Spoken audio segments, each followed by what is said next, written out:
One day we were short-staffed and the church crowd must have knew it, because not only were they coming in by the droves, but they were showing their natural-born behinds that day. They were in rare form. 1 Corinthians 13:4-8, love is kind, love is patient, not easily angered, was not on the sermon that day.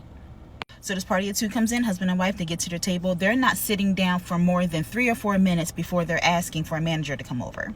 So I asked the server, like, hey, like, tell me what happened really quickly before I go over there, so I kind of have a heads up. And he's like, no, nothing happened. He said, I went to greet them, and in the middle of me going over my spiel, like, they immediately stopped me and just asked for you to come over to the table, so I don't know what's going on. So I go over and I say, hey, you know, your server let me know that you requested to see a manager. My name is Kelly. I'm here to help. What can I do for you? So the husband responds, and he kind of has like an attitude. He puts like one hand on the tip, and he's like, yeah, we're going to need a new server.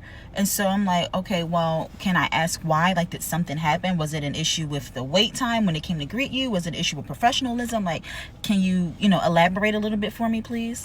And he goes, nope, you just need to get us another server. So now my patience is running out, because what the hell is your problem? So I tell him, unfortunately, we're really short-staffed today, so I don't have the bodies that I need to be able to switch anything around. And more importantly, I don't even have a valid reason as to why you want your server switched in the first place. Now, it's well within your right not to tell me why, but it would help me better assess the situation so that I can get your dining experience off to a better start. So he looks at his wife and he goes, we just came from church. So I say, okay.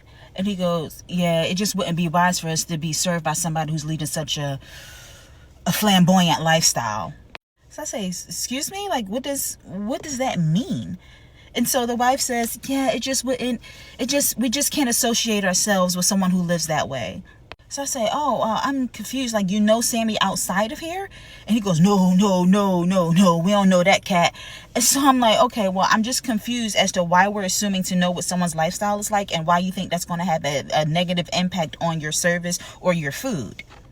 And he goes, I don't want to make this a big deal. Is there any way that you can service for the day? So I say, no, I can't, because I'm the manager. So unfortunately, a lot of my time is going to be spent walking around dealing with unreasonable requests. And he goes, nah, it's not unreasonable. If I'm spending my money, I want to be comfortable. Am I right? So I say, no, you're 100% right. But it's just the way that you want my staff and I to manage your comfort level is too big of a responsibility for us. So I think at this time, it's just best that you explore other dining options for the day. So he says, oh, no, we already here now, so just tell him to come on, put the order in. So I say, no, it's okay. I want everyone to be comfortable in the situation, and now I'm not comfortable having my server come over to serve you, because to be fair, we don't know what your lifestyle is like. So, in order to just make everyone comfortable in the situation, I think it's just best that you eat somewhere else for today. So I go to take the menus off the table. He was like, oh, you serious, huh? So I said, I'm as serious as you were, sir. If you need to sit here until you guys can figure out where you need to go next, you're more than welcome to. But you guys have a great day. And I think they tried to put a spell on me when they walked out, because as they walked past me, they both were mumbling something about the blood of Jesus. And then when we went to sanitize the table, they left like an absurd amount of like Jesus pamphlets or religious pamphlets like on the table, and like spread them all out over the table. It was like really creepy and really weird. And that was one of the few times that I actually asked someone to leave, because it was just like, why are we assuming someone's lifestyle based on an assumption of their sexuality?